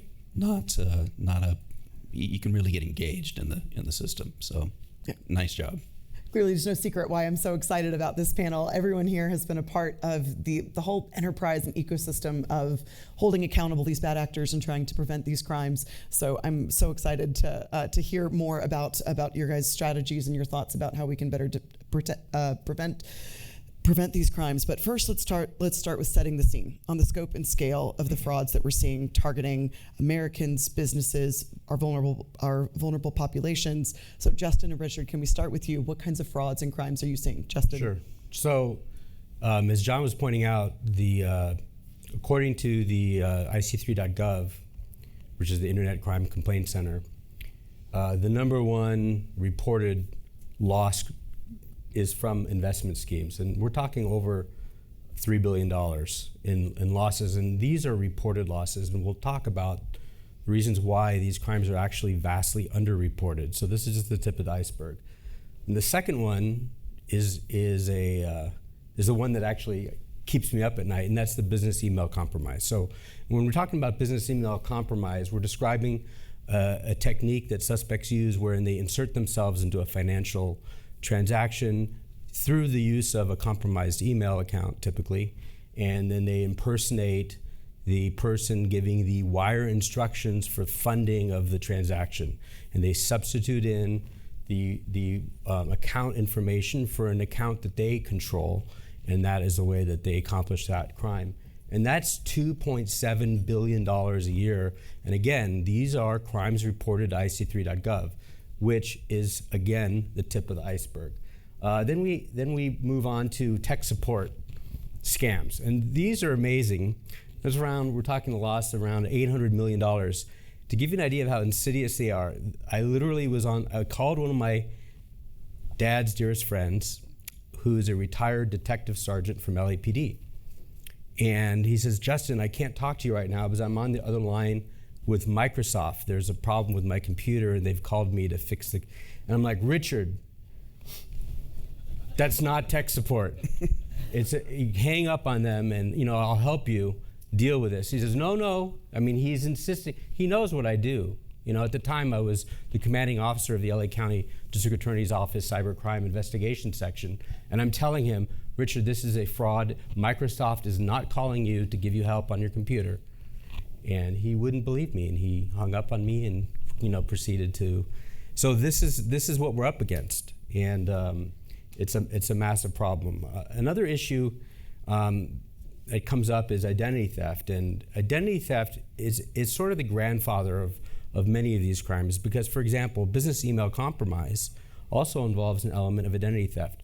Use of stolen account credentials to gain access to a email account, that's a form of identity theft. Pretending to be the CEO of the company and telling the accountant to send the money, again, identity theft. So in essence, a lot of these crimes, while they're separately categorized by the way that IC3.gov describes them, they actually are in many instances blended. So the other one is romance scams. And that's a huge one too, and we're talking $735 million in reported crimes. Now, what I found to be most interesting, because I've actually had the opportunity to investigate these crimes, arrest the perpetrators, and interview them.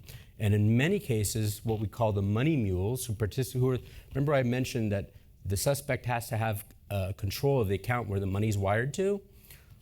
Most of the times, those are not the actual ultimate bad guys. They're just what we call money mules that are being used to take the money and then to transmit it on to the suspect. And many, many times, those people are actually in turn romance scam victims as well, who've run out of money to finance their, overseas boyfriend or girlfriend, and now they're being asked, hey, I know you're out of money, but I have a friend who can wire money to you, and that money is actually in turn the product of a BEC. So that's sort of what we're seeing primarily. John knows that you talking about identity compromise is music to my ears. Oh, absolutely. FinCEN just published their identity project findings. So in 2021, almost half of all of their SARs, their suspicious activity reports, had some element of identity compromise that was included in that. So that was huge. Well, and one thing that's really of interest is to talk about how the financial institutions can really help with this crime. One thing that we've noticed is a critical problem, and that is the wire will typically, the named beneficiary for the wire will not be the actual account holder for that account. So, talk another problem with identity is the banks don't care. If the beneficiary name doesn't match the account holder's name, they still process the wire anyway. And they've been very resistant to getting a requirement that the name of the beneficiary of the wire must match the some interesting implications for enforcement and compliance there. Richard, what are you seeing from your vantage point? So your timing on this question is good, and I think Justin may have been drawing from some of what I read. The FTC covers the landscape regardless of age, and they just issued their report on the compilation of data they get from all kinds of agencies, including people that vector directly into the FTC. So they crunch 5.4 million complaints from 2023. They do trend analysis and so on and so forth. I recommend that you take a look at it, but there's, my big takeaway on it is, not surprisingly, in the period between 2019 and 2023, there's been a 400% increase in fraud claims or fraud complaints. To Justin's point about underreporting, the FTC puts investment-related fraud as causing about, let's say, $3 billion and change annually. But as noted, about, depending on what person you talk to, ARP or other agencies, 1 in 44 people complain. I've talked to some very smart people about this. We can't really get the data to know what the actual number is, but the realistic figure to think about is 50 billion, 100 billion, and in a couple of years, it's going to be like $250 billion, because it's definitely going to get worse before it gets better. So not surprisingly, huge uptick. The peak was 2021 in complaints. There were 6 million complaints in 2021. We're now down to about 5 and change million, which is still substantially more than what it was in 2019 when it was 3 million complaints processed by the FTC. The other thing that jumps out from the report is, and this goes, I think, to a point ARP will be happy for me to speak about, because they're reluctant, and I think properly so, to just put an age-based determiner on when people really need extra help here. The age group 20 to 29 was responsible for 44% of the complaints submitted to the FTC. The age group 70 to 79 was responsible for 24% of the complaints, about half. So our millennial kids and even younger, I guess Gen Z you'd call it, they lack financial literacy. They aren't as suspecting as they should be. They are going to inherit a shit ton of money over the next, decades, and that's a real problem for everybody. And they grew up in a digital era, so they're. That's right. It's fast, looking at the phone, doing multitasking, focus, and that's why the criminals know where to go. So. Clark, as you mentioned, AARP and the Fraud Watch program really gives you kind of unique visibility and vantage point here. What are the scams that you're seeing, and especially what are the impacts that you're seeing on the victims? Help us put a face to that. Sure. Well, as you were talking about all of the different scams that you've seen, I was ticking off the top 10 that the Fraud Watch helpline has seen.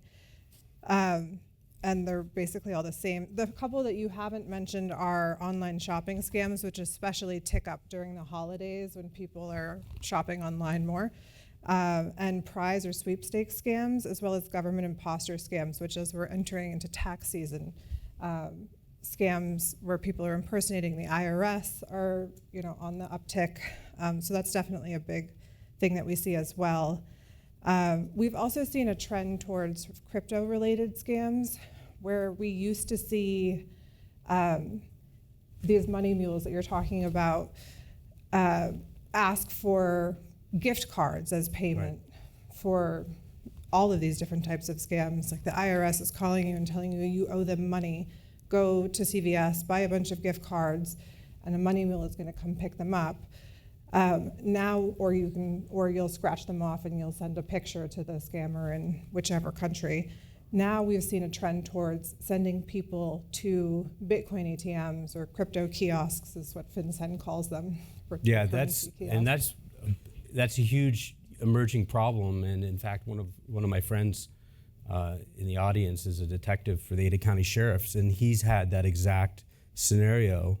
Yeah. And at least in the old days, remember Western Union used to be a big vector of that money transfer. People go and wire the money through Western Union. And Western Union was ultimately obligated through regulation to ask the person sending the money, are you sending the money to Nigeria? If so, do you know this person, and so on, right? So you had a series of questions that would sort of help screen out fraud. They don't have that in the Bitcoin ATMs. Right. There's no warning. You just go and do it. And this is an area where I think that regulation could be very helpful. At the Bureau of Securities, 60% of the incoming complaints either were crypto, either as the thesis of the fraud or the currency of the fraud. And when I hear crypto kiosks, I'm thinking that's the answer to a question nobody was asking. Right. And it's a great way for the bad guys to affect their schemes. Well, and I think the real challenge for local law enforcement is that there are tools that let you, like I used to work for a company that built them, there are tools that let you trace cryptocurrency to its cash out point where you could freeze the money and get that back for the victim, but they're very expensive and local law enforcement doesn't always have the budget for that. It's true, and in fact, John Yaros, our host, played a good role in making sure that the Idaho State Police has that at the Fusion Center here. And so that's a tool that is available to Idaho law enforcement through the Fusion Center. Yeah. Patrick, this conversation tees up a wonderful point. It goes beyond just talking about the threat, but specifically what the weaknesses are that are being targeted and compromised in the system. The vulnerabilities, that's part of the risk equation. You have seen these scams and you know them incredibly well. I was wondering if you can help us think about these scams from the context of the vulnerabilities specifically, whether technical, whether financial, human. What are the vulnerabilities that they're exploiting? Help us answer the why they are successful. Well, I think we've always had an element of folks who are willing to victimize individuals, right? So it's been around for hundreds of years. But what we're really finding now is in the last 20 years, through the advent of technology, through social media, certainly global connectivity, and recently AI is coming into the picture. We're going to see a lot more of this flow to not only seniors, and that's what I specialize in at my firm is seniors, but everyone is going to be involved in this kind of takeover of these fraudulent activities. I think when I look at our clientele base, the things that stand out to me are these folks that are isolated, right? They don't have family nearby. They are maybe widowed at some point. They just want to communicate, they want to be active in their community, but they don't know how to do so. They engage in social media, And that opens up a whole list of concerns as these bad actors troll those different entities and looking for weaknesses, right? And our seniors are right at the top of the list there. Not only do we sometimes lose the ability to assess risk when we age, and that's a well-known fact, but we're isolated as we age, especially in Western culture. So I think that's really at the top of the list is isolation. Yeah, What about the rest of y'all? the first ability you lose, and there's no other indicia of dementia, is the ability to make sound financial decisions. And the loneliness factor is huge. So people understand that, that's why the romance scams are flourishing. That's why all kinds of fraud, pardon me, can flourish, is people know their victims and they can go after them either episodically or persistently, and people just they don't hang up the phone. And by the way, coming up next is IRS scams. There's a seasonality to it. So Yeah. we're coming up on tax season, so you can expect that people will start to complain about problems related to calls from the IRS demanding money. I have seen, and we've been tracking our internal stats for about 4 years now. We have seen, just to kind of go along with Rich's data that he threw out recently here, we have seen a doubling every year in fraud-related activity at the firm, right? And targeting seniors specifically, but it spreads across identity theft, wire fraud, but every year it seems to double. And I have seen personally, and I have the opportunity to talk to victims, to train our staff, to recognize concerns, and again, sometimes even talk to the bad actors if they're willing to get on the phone with me. I have seen all of these scams. There's not one that I have not had a personal, that I've not actually dealt with at the firm. Yeah. Clark, as we continue diving in on the whole panel on this issue of vulnerabilities, I was wondering, especially since you did broach the issue of cryptocurrency, help us think about the role that emerging technologies are playing here as part of that in closing out the threat discussion. So we see that digitization brings incredible benefits for efficiencies, information, and global commerce, but also bringing different and expanded attack surfaces, which our last panel really hit on. So we've seen the impact of greater reliance on remote systems driving up pervasive cybercrime and enabled fraud in the pandemic, hearing about the scary implications of sophisticated AI, cryptocurrency features specifically here. Wondering if you can help start off a conversation about the vulnerabilities being targeted and the role that these emerging technologies are playing in enabling these crimes. Yeah, absolutely. I think, and John talked about this earlier, we've seen just a huge shift towards digitization, right? And so with that, we've also seen digitization of fraud. And this trend from 2019, where there were $2 billion in fraud, to last year with $10 billion in fraud. And, there's also been the rise in cryptocurrency and FOMO and people looking at that. And we've seen transnational organized crime groups abroad really take advantage of this, and we're hearing about all these call centers that are operating around the world that are taking advantage of people's increased digitization and comfortableness with that. And so I think that's been a huge vector there. I do think, though, that along with that, there's a lot of opportunities. It's exciting to see companies exploring, especially fintech companies exploring AI, and I'm excited to see how they'll use that to detect fraud and help prevent it, because I think that there are a lot of capabilities there, and there's a lot of opportunities for them to, just as threat actors have used AI to improve their fraud skills, for financial institutions to use AI to improve their ability to combat fraud. I agree. The AI reg tech fighting the malicious AI. Oh, absolutely. I mean, just to give a concrete example of how AI tools can be used by suspects for financial crimes. It's trivially easy to spoof a caller ID string. So, people think of caller ID as being a security feature, like, oh, it's my bank calling, or it's this person I know calling because the caller ID matches. That is super easy to spoof and control. Okay, the telephone companies have it's considered a convenience feature. It was never intended to be a security feature. So they combine that ease of caller ID spoofing with AI, the ease with which you can mimic someone's voice. So you can pretend you have the right phone number to call from. So the recipient of the phone call sees the familiar caller ID show up, and then the voice matches the voice they expect. So this would be an example of how suspects can very easily use AI to commit crime. On the other side, let me just. My mother-in-law got a call from my son's cell phone number using my son's voice, asking for $7,000, saying that he was in a scrape with the law. As I told Patrick yesterday, not credible as to my son. If it had been my daughter they were describing, it would have been a credible threat. So she happily hung up the phone, called my sister-in-law. But to your point, I mean, that was a month ago. Yeah, It happened to anybody. Yeah. Now the good news is I'm on a law enforcement advisory board for a security firm. Although they do video surveillance security, they can monitor 12,000 cameras with 8 people. So you have 8 people in the command center.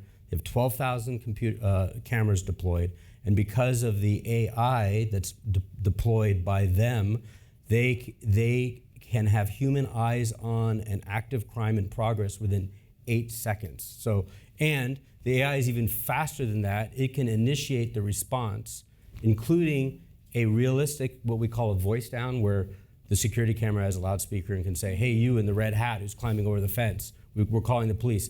That's actually the robot. That's the AI that's doing that. So we can use it in a similar way with financial crimes, where with that increased volume and speed that the suspects use, we can use similar things to detect anomalous behavior. I know, for example, PayPal and others spend quite a bit of time on the AI to detect those kinds of problems. A perfect segue into our discussion about, okay, we've talked about the problem, now let's move on to the solution.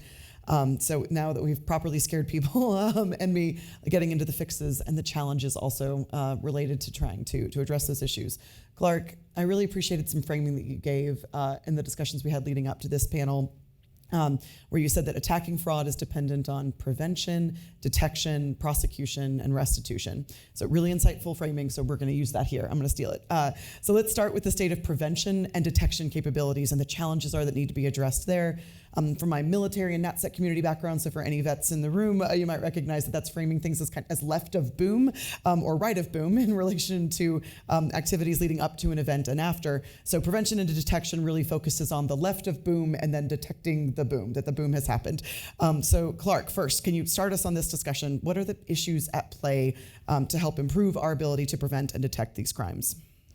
So I think education is really important. I think education of consumers, education of financial institutions, telecom. You're talking about spoofing. That is a huge thing. I was looking at the top contact methods for initiating fraud, and phone and text are in the top 3. Email is the top one.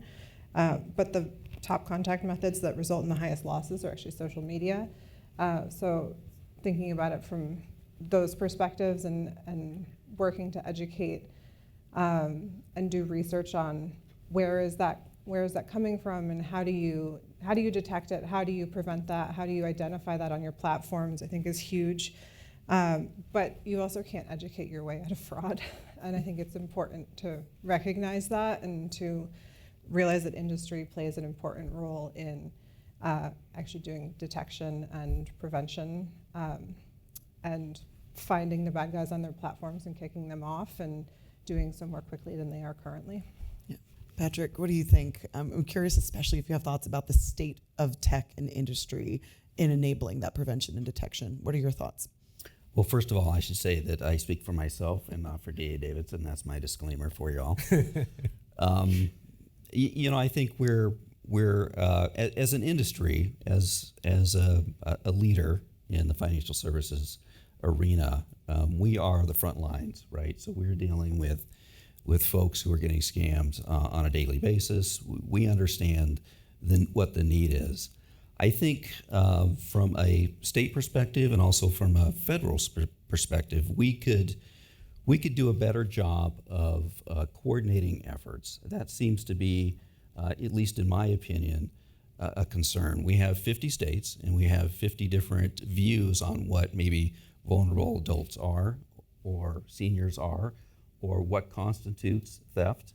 I think if we want to combat the issue, and that, of course, is that we want to stop seniors from getting exploited, then we have to be a little bit more proactive about coming together and really providing a network and a framework that we can collectively battle the concern here, right? So we're all doing a great job. We all want the same thing. States are doing a great job. The feds are doing a great job. Industry's doing a great job.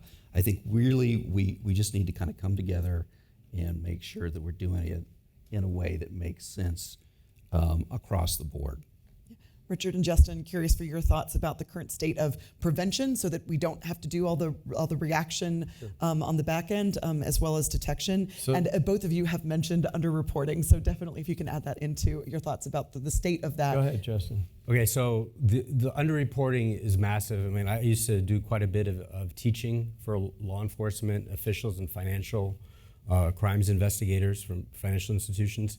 And I would go around, I'd have 200-300 people in the class. And I'd ask, how many of you have been victims of identity theft? And, everyone would raise their hands. And then I asked, how many of you reported that to the FTC? Maybe one or two. And we're talking about law enforcement officers and financial crime investigators from financial institutions. These are the most sophisticated victims, and they still do not report to the FTC and so on. So we do have a problem with the underreporting in that, we don't get good statistics, so we can't really get our arms around what the problem is. In terms of detection, there are amazing tools available. However, they're very expensive typically, and they may be inconvenient to use. So security and convenience are always in tension with one another. For example, just to make it easy, you leave your keys in your ignition of your car. You're never going to get locked out of your car. You're never going to lose your keys, right? But it's no security. So there's that tension between security and convenience. And then there's also the expense of the tools, even the very good tools. And, it was a very interesting comment one of the prior panelists made, which was, hey, I told you that this is the CISO speaking, right? The CISO says, I told you we had this problem. I said we needed to plug this gap. I didn't get the support, and now that threat has emerged. That is a very typical problem. So I don't think it's a lack of tools or technology that's available. I think it's these other problems, the security versus convenience problem, and then the expense of the security. But of course, if you want to talk of left of boom is a lot cheaper than right of boom. So, you just have to get that support. I mean, that's needs to be changed. And finally, I'd say, the most vulnerable aspect of our systems is people. So it's a very wise security guru said, only amateurs target systems, hardware and software and so on. The real experts target the humans. So that goes to the importance of training. Richard. So I would point out there's been like a seismic shift in who is losing the money or who's causing the economic loss, particularly in older folks. So it used to be that 85% of the direct losses to folks were people they knew, family, unfortunately, caregivers, POAs, guardians. Now, for the first time, the majority of the losses occur from organized crime, third parties. It's like 55% of the losses. So just the what you're preventing left of Broome has changed in the past 5 years, and that's a big deal. I think the first line of defense is always the family, but as pointed out by Justin, there's actually a very interesting article that was on the phone feed about a woman who's a financial reporter from New York Magazine. Yes. And she got duped. She put $50,000, I shouldn't say duped, that's not the right phraseology, but she was persuaded to put $50,000 cash in a shoebox and give it to somebody in a SUV with tinted windows right in front of her house. Who supposedly was from the CIA and was helping her. Exactly. Because she, So she's the financial advice columnist from New York Magazine. Right. husband's a lawyer, brother's a lawyer. She was told not to tell anybody. She told nobody. Anyway, she lost the money. So the prevention, first line to me is typically the family. Second line right there is people like Patrick. Third line really is us. I'll say us, I used to be as a regulator. State regulators really are the grassroots of this. And adult protective services, although they aren't generally as suited to deal with the problem because they grew up taking care of just people's physical well-being, and financial crimes are not their real wheelhouse. So to me, education, you can't educate yourself out of fraud, but bunch of stats that say when you do educate people, they are much less likely to participate in the fraud. And the other side of it is on the left of boom, when you have people in the equation that are educated through programs like BankSafe, you just have more troops on the ground alert to something that may be wrong. Just to add to that, AARP has been tossing around, and I'll say we haven't come up with a great slogan, so if you guys have ideas, let me know. But you know, Stop, Drop, and Roll became a really effective fire safety slogan. And Fraud Watch Network has been trying to think of what's a good anti-fraud slogan, because exactly what you're talking about happens. Very smart people are tricked by scammers who are professionals. This is what they do for a living. There are these organizations that they scam people for a living, and so they're very good at it. It's not surprising that people, quote unquote, fall for it, right? And AI is only making it more convincing. Now, frankly, if any phishing email is caught because of typos and things, and that's a very poorly acting criminal. Right. Honestly, the democratized access to AI is just enabling pervasive fraud campaigns. Yeah, and so it's convincing. There's always a sense of urgency. It often comes from a voice of authority or a trusted voice. So I think that is another element that could be useful, is having some sort of educational slogan that helps people sort of slow down, think about it. Is there a sense of urgency? Is someone you don't know, you haven't met in person, asking you for money? How do I take a step back and think about this for a second?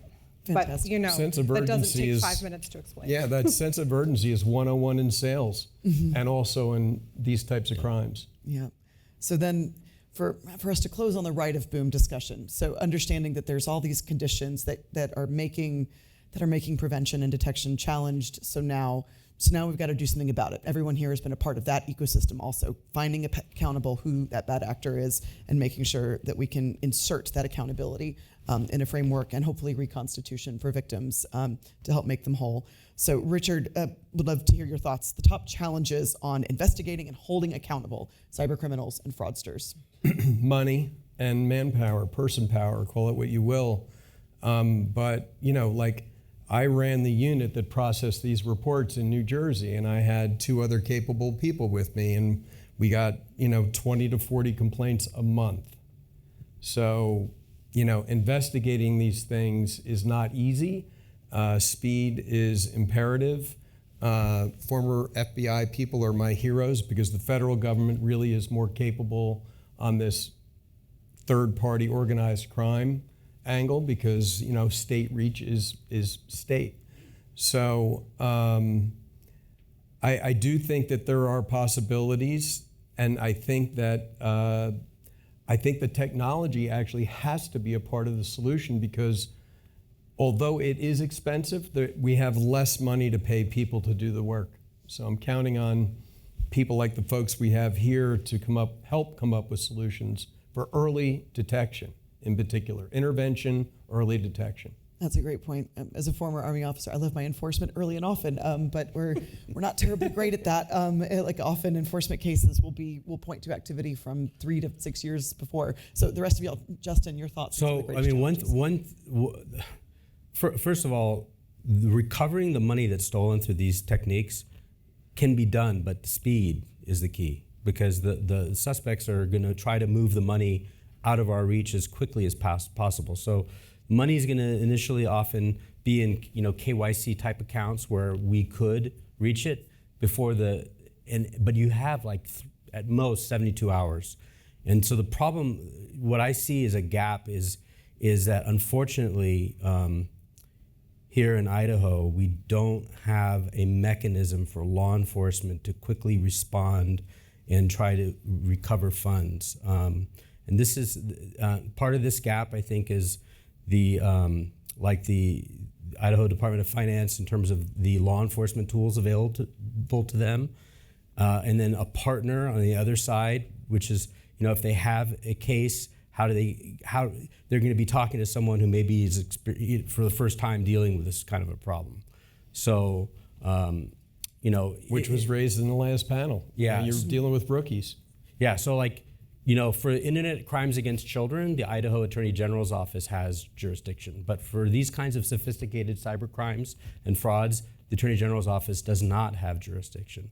And it's up to the local prosecutors to handle these. And they're often ill-equipped or lacking in resources to deal with these kinds of crimes, and especially with the speed that is required. So unfortunately, I had personal experience with this. I had a client who suffered a tremendous loss, and the money was probably recoverable had there been a prompt law enforcement response to try to freeze and then seize those monies, and it just wasn't available here. This is a great example, and I would love some examination, as in the limited time we have left from the panel, how much of this is infrastructure for info sharing and collaboration, and how much of this is gov versus industry, how much is relationships, how much is authorities and legal issues or liability concerns. Like what are some of the concrete specific issues that some of the policymakers in this room could consider to put into action? The elephant in the room to me is banks, because without any speed bumps in the banking system to hold up transactions, you're at the 72 hours Justin just spoke about. California actually proposed legislation that did not pass yet that would make banks actually an accomplice of sorts in these bad actors' exploits under a new or should have known standard. Now they have UCC defenses where they have to have actual knowledge as if they are a participant to be legally responsible for these losses. That's something to keep your eye on. I don't know what'll happen with the legislation. I haven't, I'm not a Californian, but all the money leaks out of the banks. Financial services firms like Patrick's can do the stop, drop, and roll, but banks can't, because the entire system relies on instantaneous transactions. That's right, and in some of these cases that I've had both in law enforcement, my prior role, and also in private practice, where I've had clients who've been BEC victims. And in looking at the account that was used by the suspect, they have multiple SARs on that account, and yet $500,000 was allowed to pass through an account where they should know and actually have reported SARs on those accounts and still allow it. So take a look at the Navy Federal Credit Union case. It's the talk of the business right now. I think there were 74 or 85 $49,999 transactions to China that they're now in litigation about, and it may be a defining moment. Clark, can you help? We're going to close going down the panel. Your call to action based on these issues, whether it's infrastructure, personnel, prioritization, industry versus government. What is your call to action based on what you see that's needed to help achieve these measures in prevention, detection, and combating? Well, actually, one thing that we haven't talked about, but I was hoping to bring up, was the sort of the blame and shame narrative, which I think is very important. I think victims of fraud are often stigmatized in a way that victims of other types of crimes are not. When somebody is held up at gunpoint or robbed otherwise, they are not stigmatized in the way that victims of fraud are. So I think it's very important to bring empathy to these people, because everybody is defrauded, as the data shows. So, and I think that will improve reporting, and that will give us better data to better target this problem. Beautiful point. Richard. Collaborate. It's up to us. Together and separately. And we're the optimist. We can do this. We can do this. Yes. Yeah, absolutely. We can definitely make it better. I say it's like the starfish thing. You can choose to throw the starfish in, or you can choose to throw no starfish. I'm going to throw them in until I can't throw them in anymore. Patrick, what are your thoughts? Your call to action? I think technology is going to lead us out of this. We have got to be more proactive than reactive. We are essentially reacting to everything at this point. We need to be more collaborative, as Rich mentioned, state, federal, industry, and we have got to develop technology to be proactive so that we can stop the monies from leaving the firm, as was mentioned earlier, instead of investigating after the fraud's been committed. Fantastic points. That a lot of these are both cyber crimes and financial crimes. Different controls can be put in place, different responsible actors and stakeholders. So fantastic point. Justin, close. I just want to echo what everyone said, and I'll just add an observation, and that is the public is way ahead of government and law enforcement on this. If you look at the Pew, the polling center, they every year do a poll on people's fears of crime, and you'll see the number one crime people are afraid of is identity theft, and the second is cybercrime. So the public is already there. They've pretty much figured out that this is what is really threatening to them. But unfortunately, law enforcement and government hasn't caught up to that. So that's my call to action. Thank you all so much. If you guys can join me in thanking my incredible panel for their great insights. Thank you all. Good work. Thank you again. We appreciate it. Amazing panel. And we've got a great afternoon session planned as well. But right now we're going to break for lunch, and that's on us. So if you just go out the doors to my right, your left, lunch is ready. And we look forward to seeing you in the second half. Thank you.